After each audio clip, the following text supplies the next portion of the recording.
Hi everyone, Sid here in the living room, ready to geek out on y'all. Those of you who've read the title already know what I'm going to talk about, but before I get into that, I just want to do a spoilers disclaimer, let's call it that. This video assumes that you've seen all the trailers for Captain America Civil War, and if you haven't read the comics and you intend on doing so, there's definitely going to be spoilers, but I won't be a dick on purpose. The rule I'm planning on using is if I don't think it's going to happen that way in the movies, then I'm going to talk about it freely, and if I think it will, then I might tease a little if I talk about it at all. So I was really excited at first to hear that they were making this movie. Civil War is one of my favorite Marvel crossovers. It's about as epic as you can get while remaining within the bounds of one country. And what I love about it is it's epic enough to be huge, but it's still on a human scale because it's a giant exploration of the problem. What happens? What do you do when a bad law is passed? Do you disobey the law? Or do you say, well, it's not perfect, but it's the best system we got, and you gotta work within the system to get someone into power who might change the law someday?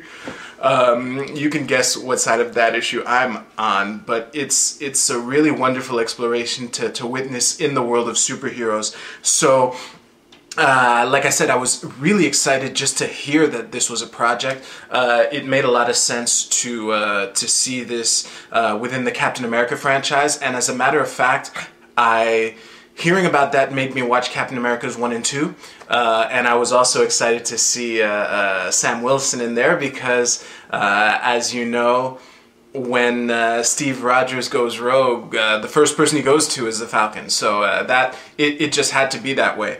And I remember at our New Year's Eve party, I was talking with my family, and I was talking about how excited I was, how there were basically two movies that I was looking forward to this year: Deadpool and Captain America. And then the roller coaster ride began. So it started out with Mushroom Cloud. Very early on in January, I watched a video that I will link to below, but it definitely has spoilers. This video is called 7 Things Marvel Can't Do in Captain America Civil War. And it was really... It took a lot of wind out of my sails. There's still some things that won't be as epic, like there's some characters accounted for, but one major blow was that, according to that video, Spider-Man couldn't be in the movie. And for those of you who don't know, you can't make a Civil War movie without Spider-Man in it, because Spidey is right in the middle of an epic moment in that storyline. As a matter of fact, because my first reading I read just the 7 Civil War comics, and later on, more recently, I read all the tie-ins, and every tie-in, or almost all of them, all those tie-ins have 1 or 2 panels that happen during that moment, and you know that moment is going on when those panels happen, and without Spidey, it just doesn't work. But I will come back to that. Obviously, you know he's in the movie. But that was a major blow watching that video. It was a major blow to my enthusiasm with regards to the movie. And the other blow happened on Valentine's Day weekend when I went to see Deadpool in theaters, obviously. And one of the trailers before the movie was a trailer for Captain America Civil War. And I was really disappointed, basically. I was like, fuck this movie's gonna suck, there's no way in hell I'm gonna see this movie, because to make it about, well, from that trailer, the impression that I got was that it was just gonna be about Steve Rogers and Bucky, and about like, oh, he's my friend, and stuff like that. And I'm like, if you change the inciting incident, it just removes so much of the passion behind the heroes on both sides of the issue. In the comic books, basically, I'll sum it up real quick.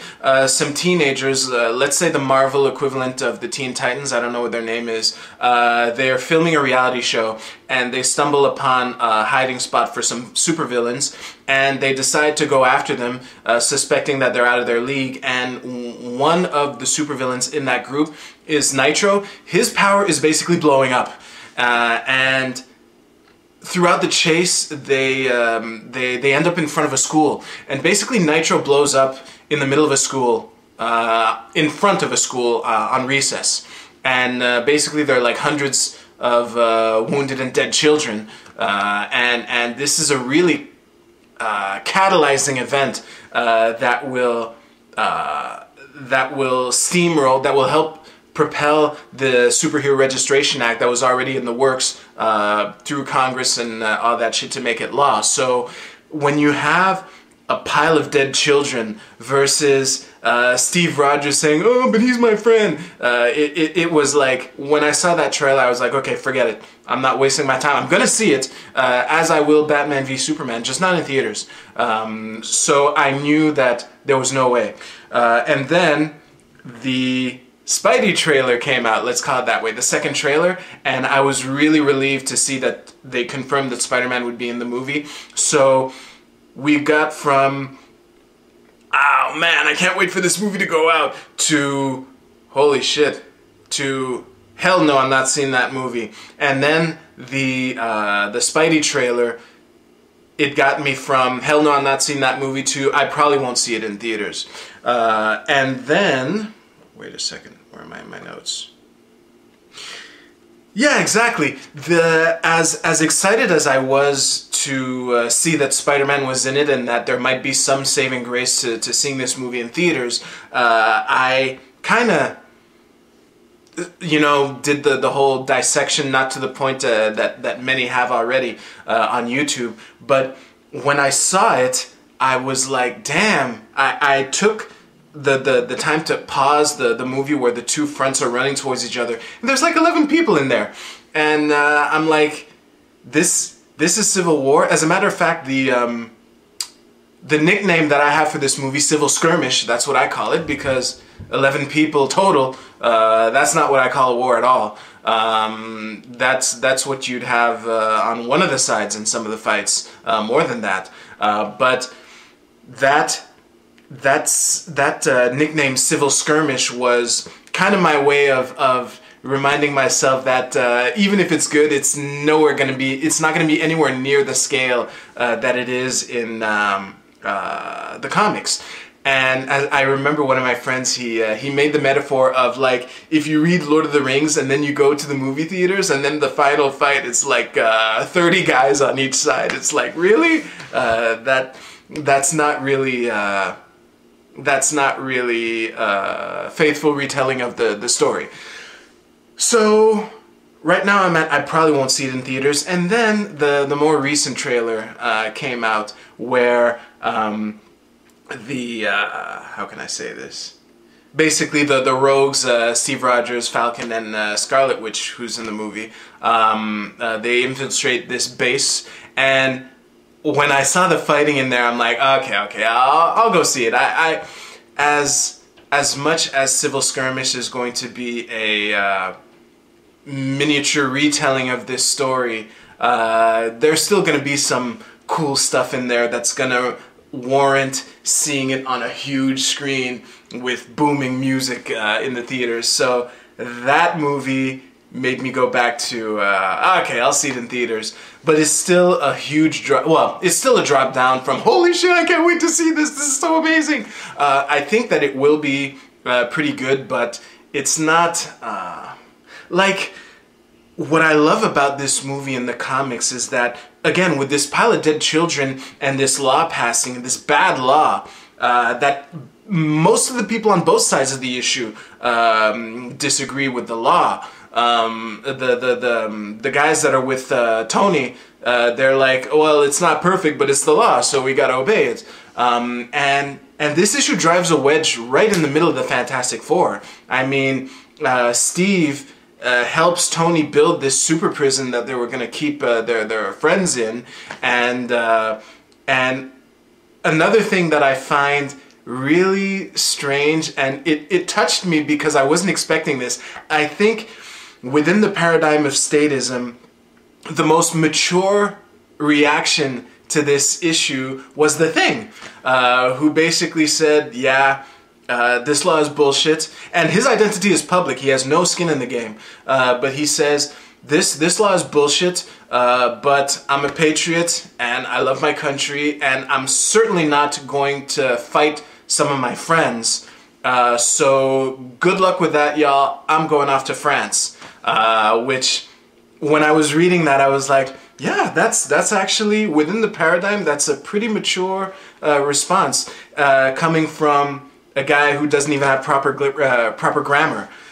So that was really telling. And another thing that, one of my favorite moments that I'm probably sure isn't going to happen was, I was amazed how quickly Captain America went rogue. I mean, I think it was his first appearance in the comic books, where he's in the SHIELD super carrier, the helicarrier, and Maria, who was the director of SHIELD, she asked Steve, like, so what do you think is going to happen? And he calls it. He goes, I think this is going to drive a wedge right down the middle of the superhero community, and we're going to end up duking it out with each other.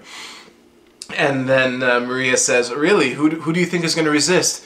And he goes, Daredevil, Luke Cage, that kind of thing. And she goes, oh, so no one you can't handle? And he's, excuse me? And a page later, he's jumping out of the ship shield first with his colleagues shooting at him, which in the moment, yes, I found it was cool, but I also thought how telling it is. Obviously, this is fiction, but it's telling of the mentality of order followers, where these guys that saw Steve Rogers as a comrade for sure, most of them almost certainly thought of him as a hero. He's a World War II hero, that's the persona. When commanded to, they opened fire on him. I found that moment very telling for that. So with that, I am really eager to see it in theaters. It's coming out on Wednesday, so I got this out right at the buzzer. I wanted to film this before that. I tried to film it twice in the car, but either my dashboard is too dirty, or the suction cup on my mount is too dirty, or my new phone is too heavy for the mount, or some weird combination of the three. So it's going to be a while before I film from the car, which is why I'm glad that you took the time to watch this, for which I thank you. So please like and share, leave comments below to tell me what you think of all that goodness. I am super psyched, all things considered, and you can find links below also to my Twitter and my Tumblr. I would say that I'm more active on Twitter of the three. And yeah, thank you very much for watching. Like, share, subscribe to me on YouTube. That would help me out. And I will see you soon. You take care. Later.